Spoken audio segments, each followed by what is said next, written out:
Hi guys, hope you're doing well. Welcome back to my channel Become Brilliant with Nitin, and we are back with a new and interesting word today. आज का जो word है दोस्तों वो काफी interesting है. In fact आपने ये जो वर्ड है काफी बार हिंदी में सुना होगा और हम नोटिस भी करते हैं, कई बार इसको यूज भी करते हैं अपनी कॉन्वर्सेशंस में. बट इसको इंग्लिश में कैसे यूज करना है, इसका कैसे इस्तेमाल होता है, आज देखते हैं. So today's word is hamper. देखिए, हैम्पर करने का क्या मतलब होता है हिंदी में अगर समझें तो मतलब होता है कोई बाधा उत्पन्न करना या कोई बाधा का होना, या कोई किसी चीज को कोई अवरुद्ध कर देता है या अवरुद्ध हो जाता है, कोई हर्डल क्रिएट कर देता है, उसका मतलब होता है हैम्पर. इंग्लिश में हम कह सकते हैं कि इसका मतलब है हिंडर करना या ऑब्स्ट्रक्ट करना या एक hurdle, to create a hurdle और to become a hurdle in something. इनको एग्जाम्पल्स के साथ समझते हैं वो तब ज्यादा क्लियर होगा. Budget constraints have hampered the progress of new construction projects. देखिए, बजट कंस्ट्रेंट्स जो होते हैं ना, कई बार जैसे सरकार होती है वो अलॉट करती है बजट हर चीज के लिए. आपने देखा होगा बजट सेशन में या नॉर्मली भी कुछ इन्वेस्टमेंट्स करने के लिए जब सरकार बोलती है. तो इंडिया में जो इंफ्रास्ट्रक्चर सेक्टर है अब तो वो काफी धीरे धीरे उभर रहा है, बेटर हो रहा है. पर कई बार ऐसा होता है कि बजट्स के अभाव में, because of the absence of good budgets, वो इंफ्रास्ट्रक्चर सही तरीके से डेवलप नहीं हो पाता. इसीलिए what it eventually does, it hampers the infrastructure. जो इंफ्रास्ट्रक्चर की जो ग्रोथ है उसको वो उसका एक हर्डल क्रिएट कर देता है. सेकंड एग्जांपल देखते हैं. The luxury hamper of गॉर्मे food was a wonderful gift. देखिए, यहाँ पे जो हैम्पर यूज हो रहा है वो एक नाउन की तरह यूज हो रहा है. तो इसमें हम इसका जो आप समझिए मतलब है, यहाँ पे जो मतलब है वो है एक बास्केट, जो एक तरीके के से बेसिकली एक नाउन है. ठीक है.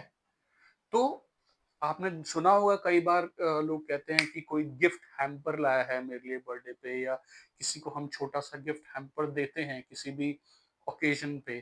तो that is where it also has an application कि ये सिर्फ एक एब्स्ट्रैक्ट या एक एडजेक्टिव की तरह यूज नहीं होता, एक नाउन की तरह भी यूज होता है. ठीक है. थर्ड सेंटेंस देखते हैं. His laziness hampered his growth. देखिए, कहते हैं ना कि जो व्यक्ति लेजी होगा, जो आलसी होगा, उसको ग्रोथ या सक्सेस बहुत मुश्किल से मिलती है, इनफैक्ट नहीं मिलती है. So basically you can say that his laziness या उसकी आलसपन जो है उसकी ग्रोथ को हैम्पर कर रहा है बेसिकली. ठीक है. फोर्थ एग्जाम्पल देखते हैं. The lack of clear communication hampered his promotion.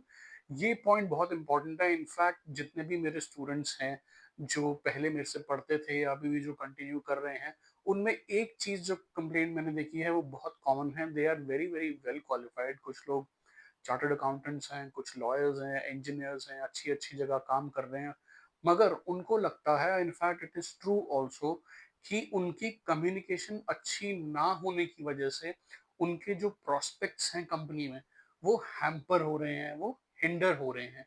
And this is true also. आज की डेट में आप समझते हैं कि कम्युनिकेशन कितना इम्पोर्टेंट है, and it is very pertinent thing in today's days. जो व्यक्ति ढंग से कम्युनिकेट नहीं कर सकता है, he should actually start working on his communication. वो एक बहुत बड़ा रोल प्ले करते हैं कॉर्पोरेट वर्ल्ड में. इन जनरल भी आजकल आप देखिए इंग्लिश में लोग बात करते हैं, तो that is a very important thing. Fifth example समझते हैं. His lack of fluency in English was hampering his confidence. देखिए, ये वही जो है फोर्थ सेंटेंस से ही इसका रिलेशन है. कुछ लोग कहते हैं कि सर मेरा जो है ना, मेरे पास सब कुछ है, मेरे पास क्वालिफिकेशन है, मैं सारे एफर्ट्स भी पुट कर रहा हूँ, लेकिन जो मेरी फ्लुएंसी है ना वो इंग्लिश में आ नहीं रही है.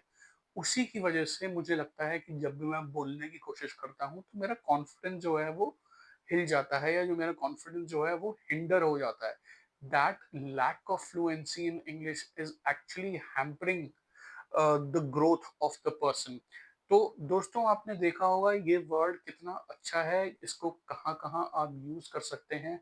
आप इसको फॉर्मल कम्युनिकेशन में या इनफॉर्मल कम्युनिकेशन में यूज कर सकते हैं। ये बहुत ही कॉमन वर्ड है, इनफैक्ट इसका बस सिनोनिम है जो आज हमने किया है। वरना बाधा एक ऐसी चीज है जो हम अपनी प्रोफेशनल लाइफ या पर्सनल लाइफ में कई बार होती ही है, फेस करते ही करते हैं। तो जहां कहीं भी आपको लगे कि ये रेलेवेंट तरीके से इसको यूज किया जा सकता है, प्लीज यूज इट। आप नोटिस करेंगे कि धीरे धीरे धीरे ये आपकी डिक्शनरी में या कम्युनिकेशन में यूज होना शुरू हो जाएगा।